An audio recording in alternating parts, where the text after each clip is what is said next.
Hello, and welcome to the Brick and Mortar Detroit podcast, where we discuss business, real estate, lifestyle, and travel. I'm your host, Eric Andrews, founder and owner of Brick and Mortar Detroit Real Estate Brokerage. 16 years in the industry, experience in full-scale renovation, property management, customer service relations, previous certified apartment manager, and Airbnb superhost. I started this podcast for boots on the ground insights from not just one, but as many professionals that I could find. Today's guest is Ken Thompson, owner of M.A.T.H Realty, LLC. I'll let Ken take it from there and tell us a little bit more about himself. Hello, my name is Ken Thompson, Jr. Like Eric just mentioned, I'm a real estate broker at M.A.T.H Realty, LLC. I'm 14 years in the real estate industry. I pretty much started off on the property management aspect, just coming in as an administrative assistant, just really learning the ins and outs of real estate. Just over the years, just went up the level as far as property manager, and then becoming a salesperson, and then eventually becoming an associate broker. So I worked with my previous broker for about 11 of my 14 years, and I was primarily doing property management. I was able to meet a overseas investor who came over, and they bought like a lot of properties, just pennies on a dollar. So we got up to 400 units in property management. So that kept me pretty busy at the time, and then it gave me a lot of experience and a lot of knowledge, just on the investment aspect. However, when that started to dwindle, just because of the volume and then contractors, it was several factors. But again, the experience was priceless. It allowed me to, see how to, open up the brokerage as far as setting up the property management software, getting new accounts, making sure I'm insured, et cetera, et cetera. So the end of 18, I met a executive director of a nonprofit here on Detroit's east side called Life Builders Detroit. And I pretty much partnered with them and opened up a real estate brokerage just so I can do all of their acquisitions. So we're right here in the east side, which is the 8 Mile and Kelly area in Regent Park.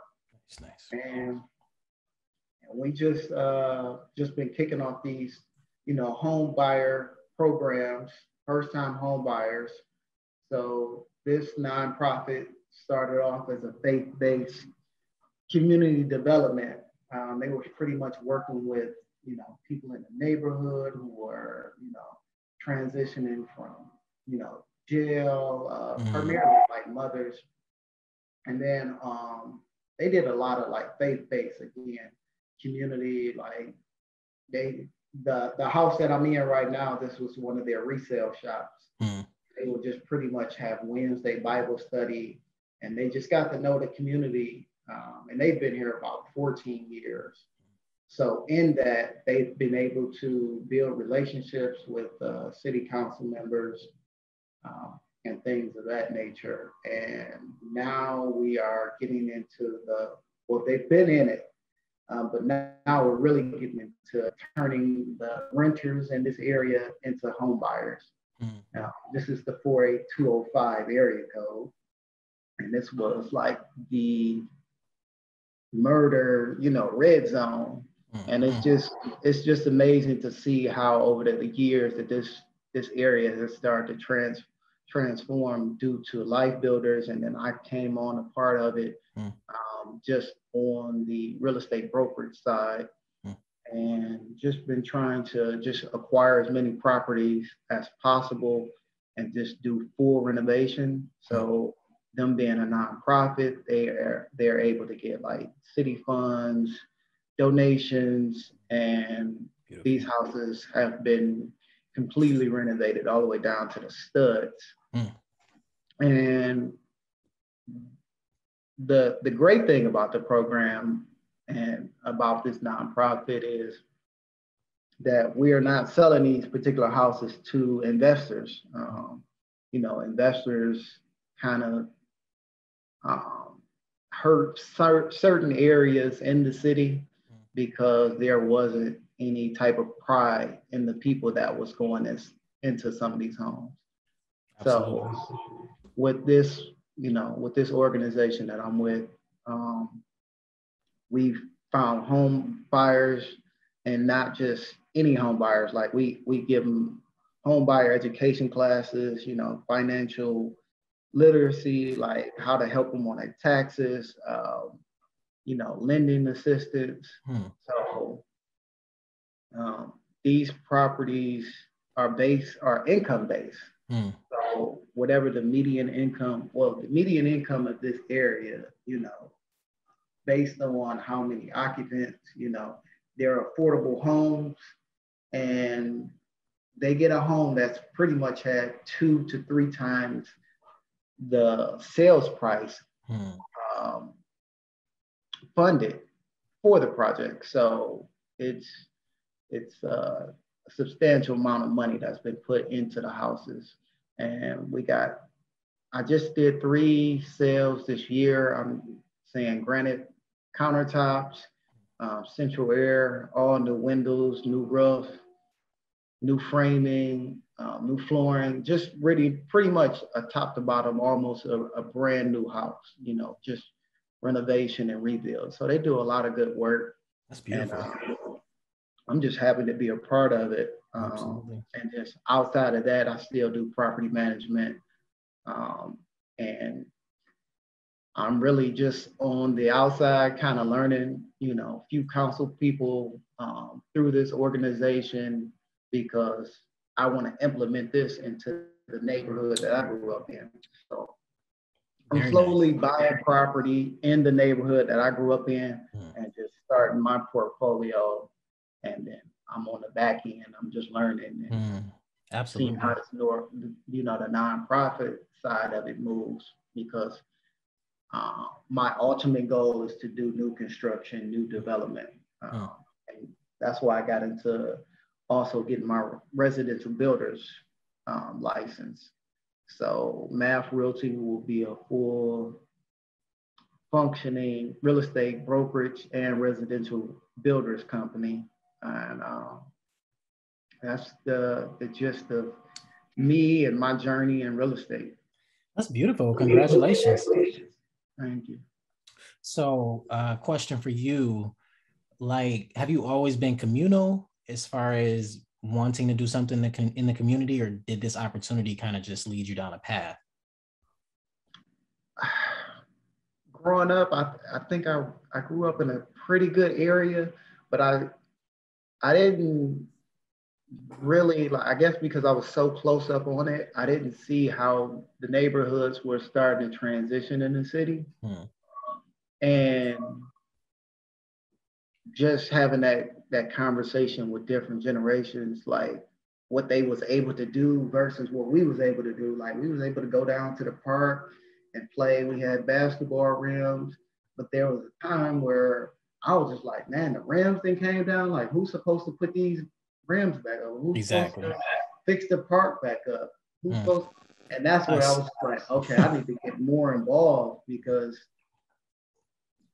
these kids don't have anything to do. And then, like with the nonprofit, I'm also on Wednesday, we have boys basketball. So we have a Bible study and basketball. And actually last Wednesday,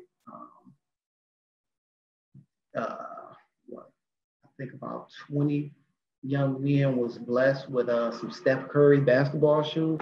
Beautiful. Through Life Builders. So it's just great to volunteer and be a part of that. The kids have something to do at least once a week if they're not into, extracurricular activities at school. That's beautiful. So, I mean, it sounds like you're pretty busy. I can This is the time. This is the time. I mean, That's a great I answer. feel like I can be doing even more. And Mm, when I look at Mr. Johnson, who's the executive director of Light Builders, mm. he's probably in his 70s, and he's moving just as well. And I think that's because of, the work of God that he's doing in this area. So sometimes I look Passion. at him and I'm like, I'm not doing enough. That's good though. That's good. You guys are running it right back in a circle, you know. So that's really good for the community and the boys around you to see that, you know, as they grow up. Yeah. So I guess my first question to you is, what do you look for in a home to renovate? Like specifically as a part of your process, what are you looking for in homes when you guys find them to renovate them? Well, the foundation is always most important. Um, I mean, without a foundation, you can't build anything. So, and that's true in life, but especially in real estate. Mm. So, of course, you're looking for the foundation of a good sound basement, no water damage. Um, and actually, one of the houses that they got from the land bank, it had foundation issues. So we still excavated and rebuilt the back foundation wall.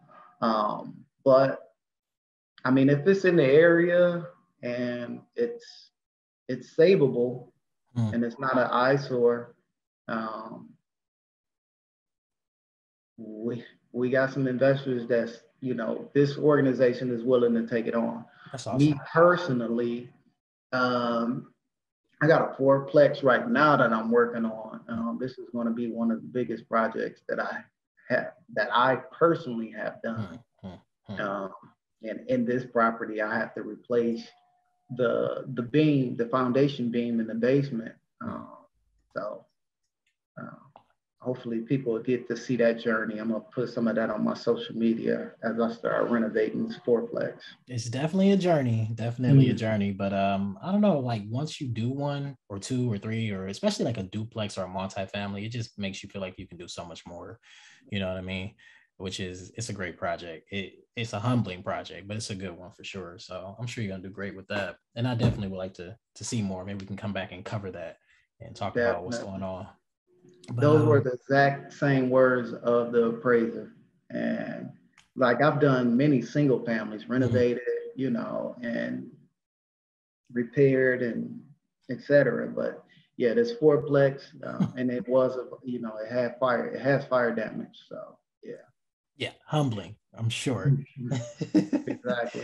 Teaches you patience though, you know, and to go with the flow because it's always going to be something that's just, I don't know, affecting the other thing. You fix something, something else goes, but it's not a bad thing, but you know, it's just kind of, at least it taught me quite a bit about having a home and kind of being preventive versus just kind of reactive. So that's always been great. So out of you've done 12 renovations so far, right? Do I have that correct? 12 renovations, Mm-hmm. roughly. Yeah. Okay. So, like, what has been the most consistent issue during the renovation process out of these 12?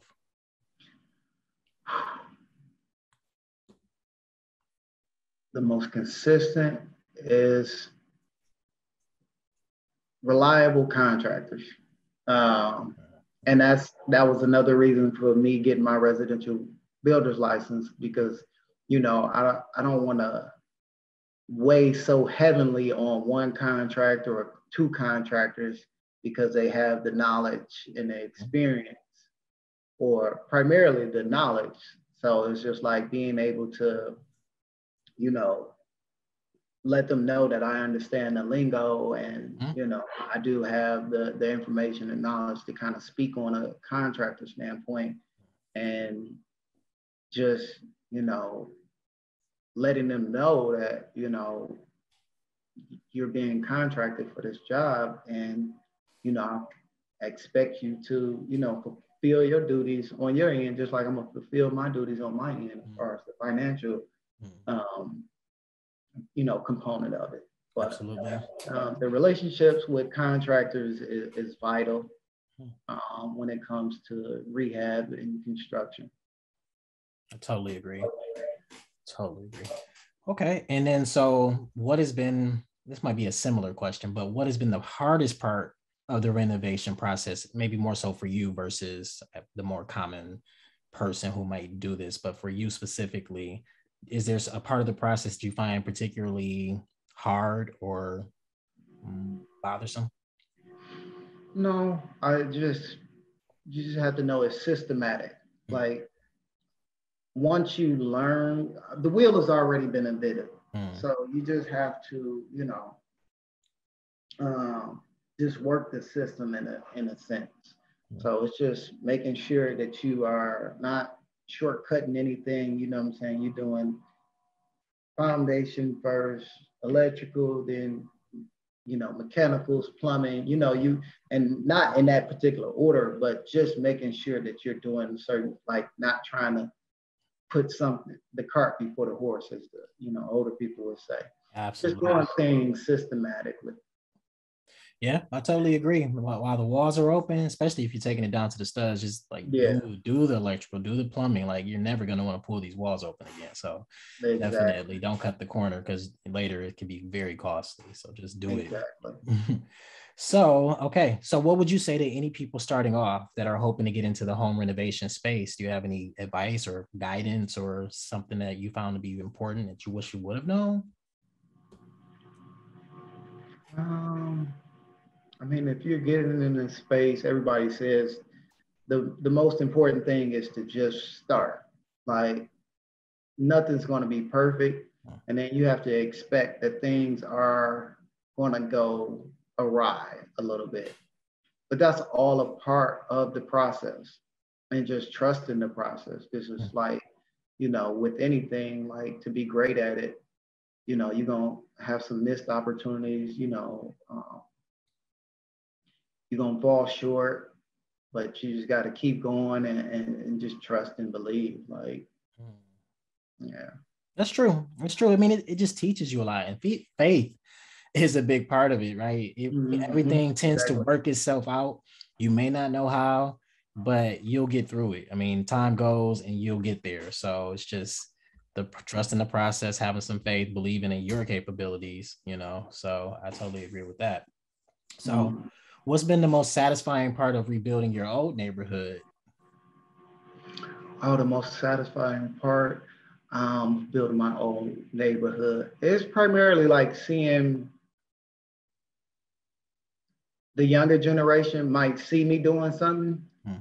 and like initially, like right now, they might see me if I take off my the shirt and tie one day, and then I go in there and I do some demoing. Hmm. It's just like they don't see it, they don't have the vision like at this point.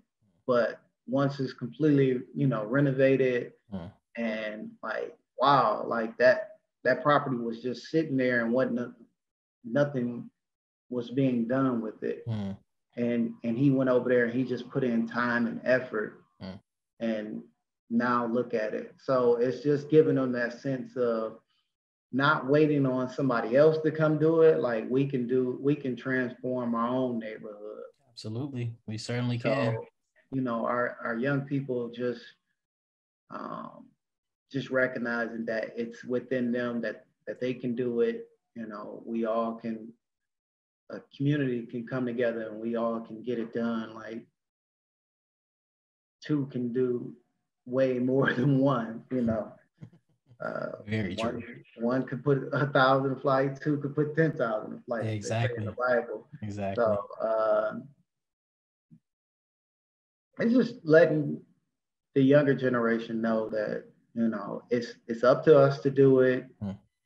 um, and it can be done. I totally agree with that. I mean, it's really as simple, just starting with like curb appeal, see some trash, pick it up, especially if, Exactly. I mean, come on, if you're walking over trash, those types of little things, just putting time and effort towards, like, no one's coming to save you, no one's coming to fix it. And when they do, typically, sometimes you're not a part of that picture anymore. So if you really want it, then you have to keep it and maintain it and make sure that people feel that you do want it, and you can be a part of that conversation. But time and effort and energy is that where you place that in your community, it shows. Absolutely. Right. So It's just a sense of pride in where you live at too. yeah. Like you definitely like to restore that and just to change people's mentality Mm, because some people say, depending on what generation you was born in, they might feel like, well, it's always been like this. mhm. It's just like letting them know, like, no, it hasn't always been like It used to be it's beautiful. just been it's right. It used to be beautiful, like people's mentality and that sense of pride of home ownership was totally different. Like the the older people, I remember growing up as a kid, like, man, so much pride. Like our neighbor, she had flowers just all over her house, just beautiful every year. Just she was well in her 60s and Mm, 70s, like planting these flowers like every year. She went all out for Christmas decorations. absolutely. Um, and it was just like, wow, like it was so Mm, effortless. mm, It seemed like, because she just stayed consistent and she did it every absolutely. year. And then now you just like some people like, oh, that's a lot of work. Like it's really not a lot of work. It's just once you get started, it's just like your body. Once you start working out, you got muscle Yes. memory. Like it's Yes. gonna remember what to do. You want And it. that's the same thing to do, when it comes to taking care of a house. Like, every year you want to do the same thing. You want to get the Hmm. furnace checked before you turn it Yes. on in the wintertime. Absolutely. You want to check your filter in the furnace. It's just Right. systematic things that you could just do every year and it just becomes repetitive. Mm. You don't realize like, wow, like Oh I'm yeah. not exerting that much energy because I'm doing it so regularly versus, oh, I'm gonna do it this one time and try to do Yes. all this and then now I'm tired. Like, yeah, because we tried to do it It's a all lot. at once. Yeah, it is.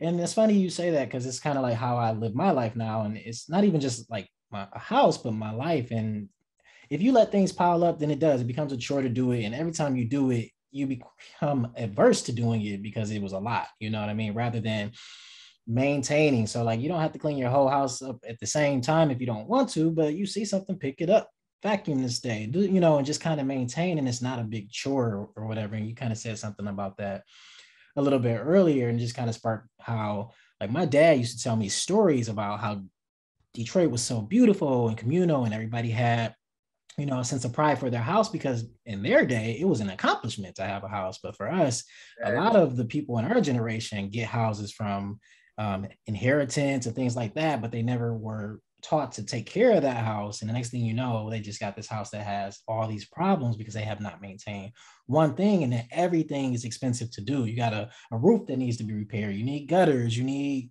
a new furnace, whatever, updates. And yeah, it becomes very expensive. And then next thing you Mm-hmm. know, you don't want to do it, or you keep trying to like cut the corner.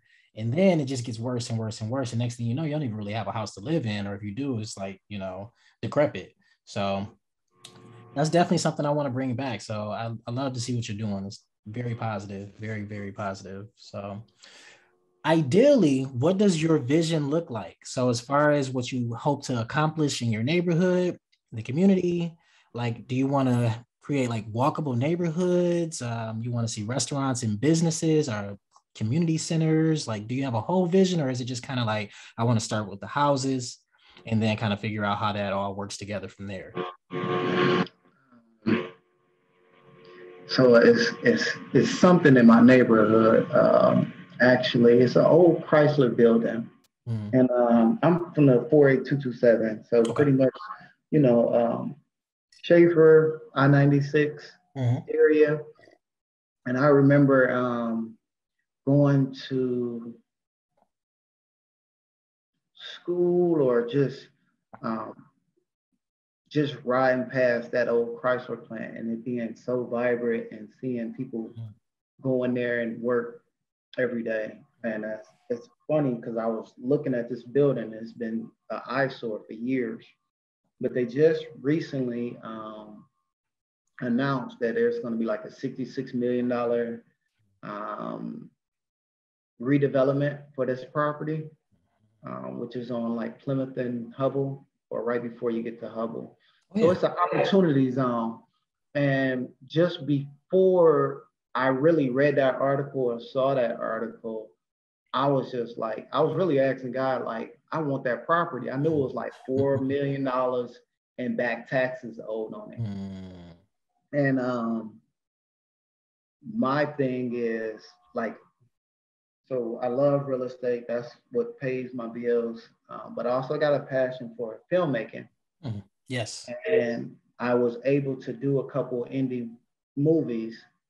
And I was just like, man, like looking at what Tyler Perry is doing down there in Georgia with that studio, I just saw that this potential old Chrysler building being a studio for that area and bringing jobs to it. Now, I heard there's supposed to be like 300 jobs being brought to the area for this redevelopment or whatever they're planning on doing. I got to read more into the article. Sure.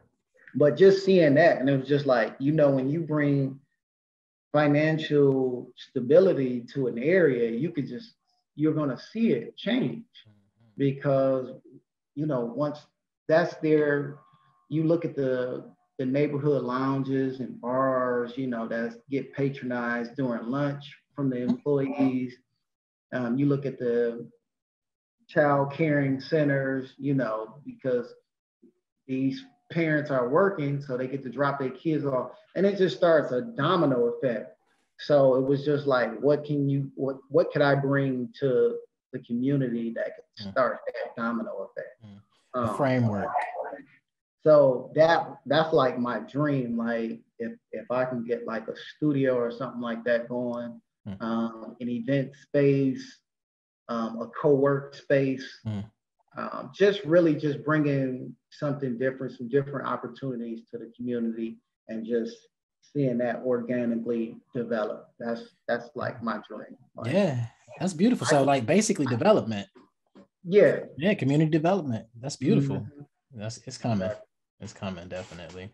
Yeah. So you start with a framework, and you know, for me, it just, like you said, brings everybody else because there's just a convenience that comes along with it. Like, why do I want to drive my kids out to the suburbs, you know, to, you know, have for daycare or whatever, but I work right here, I eat lunch right here. Everything needs to be around me. But if I don't have that, then I have to, like, you know, make other choices because I don't even have the options around me. So yeah, our house is right here, but what does it matter if I still got to drive 25 minutes this way and then come back? My job is just right around the corner. So you need the whole thing in order to actually have it all work together in unison. So that framework, that community development, I definitely love it. And I love to see it in Detroit. Yeah. And then it's just really like the circulation of the dollar too. And you can see why the dollar only circulates in the neighborhood, you know, for less than a day, they say. It's because you have to travel out to get a lot of, you know, standard basic services that should be right in the neighborhood. Very true. Very true. Hopefully, you know, with you know, more jobs, you know, everything can stay, like people can open up these little small mom and pop restaurants. They can open up these small little brick and mortar you know, clothing stores, or, you know, whatever that may be, coffee shops. It's a lot of stuff that we just kind of missing. We're more than just barbershops and car washes. Yeah, and liquor stores. Exactly. And liquor stores. And restaurants, fast food. Like, it's like, okay, like how can we think a little bit more, like, you know, outside the box? And for me, you know, as long, especially if the population is there neighborhood wise, like the more places that open up, the more patrons you're probably going to get because they're looking for options, and they are looking for more than just a barber shop. Like, how many times would I just go around the corner instead of going somewhere further out because it's there? You know what I mean? Like you said, the option's just not there. So we start doing that, then we start rebuilding the community a lot quicker than kind of waiting for, you know, city money or investors or, you know, some big project to come to your neighborhood and now everybody cares, you know. So that's definitely a great direction. So aside from renovation, or, you know, I guess it could still be loosely around that, but what thoughts would you share with people who are looking to get into Detroit real estate specifically? Is there anything that comes to mind when you hear that question?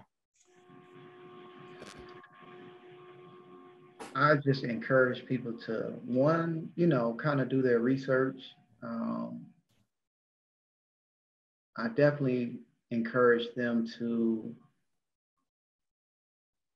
find not only like real estate brokers like you and I, but brokers that are invested in the area as well. Like not just looking, oh, I just want to do the transaction. Like if they're not invested in the city, the neighborhood, then for me, it just doesn't sit. It doesn't sit right. There has to be more than just the financial component of getting the commission.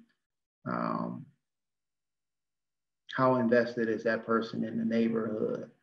So if you can find that, and that person is generally going to have relationships and knowledge about what's coming, so you can make a better sound investment. Like if you know you this far from an opportunity zone, or nothing's really happening in this part of town, it's going to be a while. Yeah. Like, you're just going to have somebody buying something that might have just a super long-term return on investment. Exactly. Versus just not doing your research along with them and just seeing how knowledgeable they are in that area to get you, an investment, not just one, but hopefully it's just like, oh, this one went so well, let's do it again. Let's do it again. Like let's yeah. Yeah.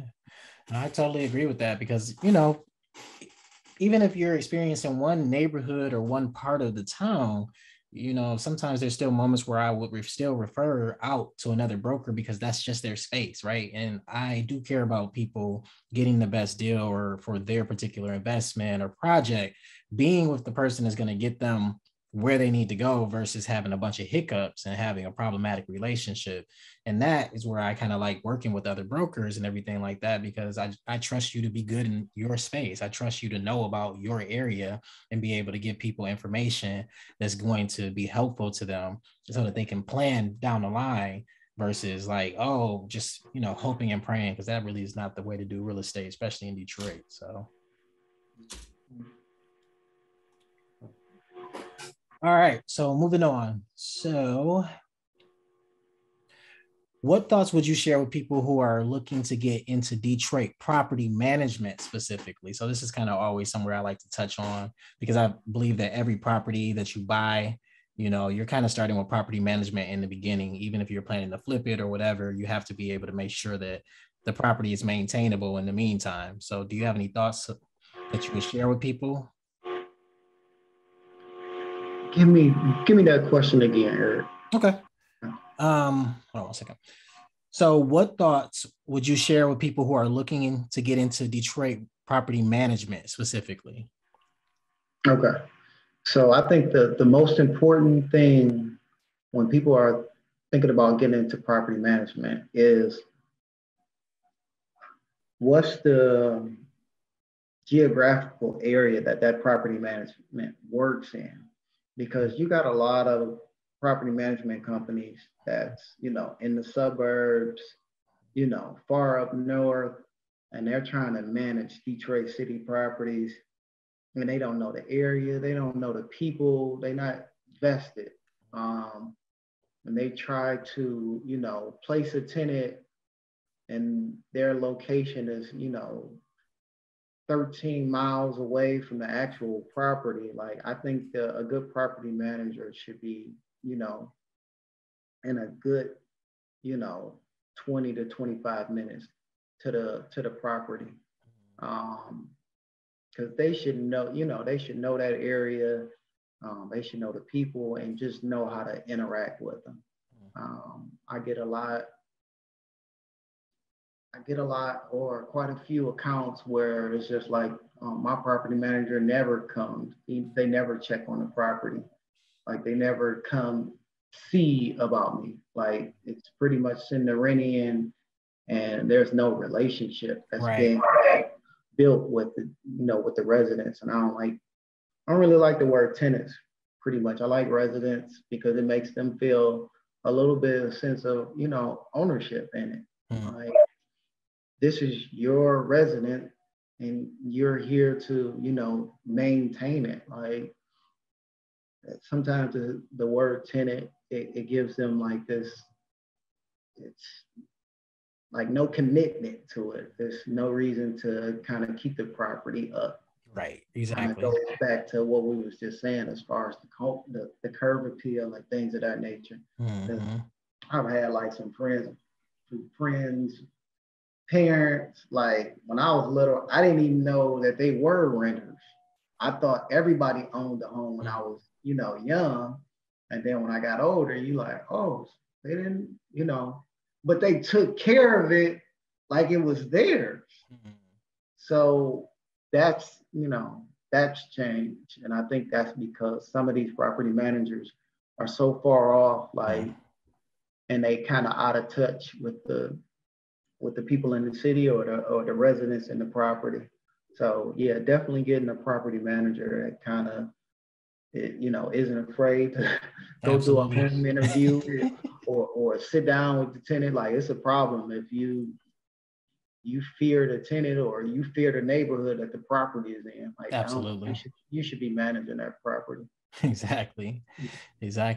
Well, those are all my questions for today. I got a quick word from our sponsor. And did you have anything you wanted to add? Yeah. So my company, M.A.T.H, this is my acronym. It stands for Making All Things Happen. So that's the one thing, that's like my mantra, that's my goal, that I'm trying to, that I'm always trying to do as far as make all things happen. Like I always believe that,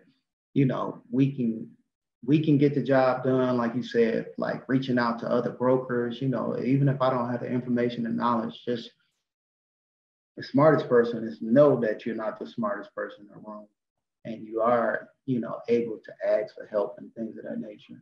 So my goal for 2022 is to get 50 new home buyers. So if I can, if anybody can help me do that, I greatly appreciate it. My website, you're going to leave all my information. Absolutely. You'll send it to me, and then when I edit, I'll post everything in there. Okay. And also in the links and stuff like that. I'll be able to get to you. So just reach out to me if there's anything I can do, again, as far as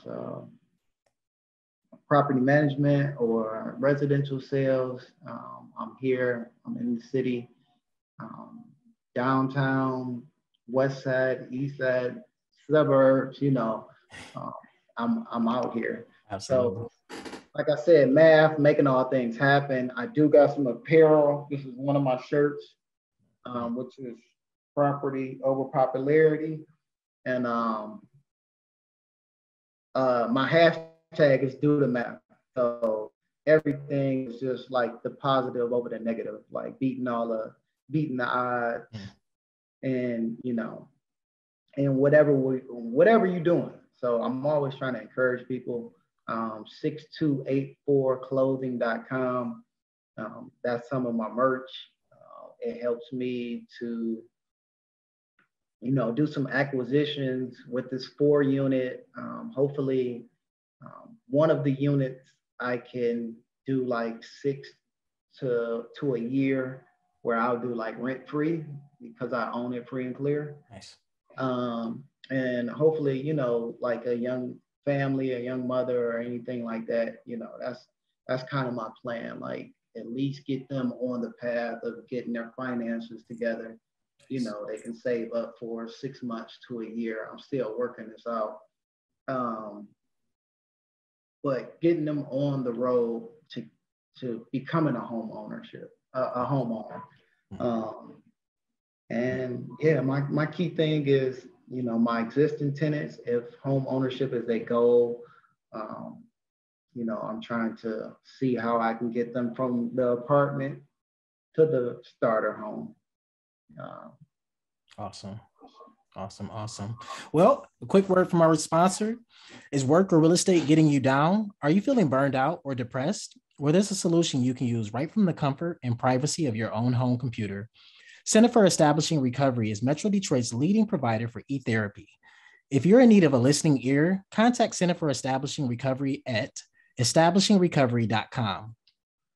I'm your host, Eric Andrews, founder and owner of Brick and Mortar Detroit Real Estate Brokerage, 16 years in the industry, experience in full-scale renovation, property management, customer service relations, previous certified apartment manager, and Airbnb superhost. I started this podcast for boots on the ground insights from not just one, but as many professionals that I could find. Ken, thank you so much for coming on and sharing. It's been great. I love what you're doing. You've always had a very positive and focused vibe, and I've always appreciated that about you. So thank you for the time and good luck with everything. Thank you. Absolutely. Talk to you later. All right. Bye. Brick and Mortar Detroit podcasts and newsletters reflect the opinions of only the authors who are associated guests of podcasts and do not reflect the views of Brick and Mortar Detroit LLC or any of its subsidiaries or affiliates. They are for informational purposes only and are not a recommendation of an investment strategy or to buy or sell any home, security, or asset in any market. They are also not research reports and are not intended to serve as the basis for any investment decision. Any third-party information provided therein does not reflect the views of Brick and Mortar Detroit LLC or any of their subsidiaries or affiliates. All investments involve risk, including the loss of money, principal, and past market performance does not guarantee future results. We always recommend you enlist a professional entity for any investment decision you may be considering.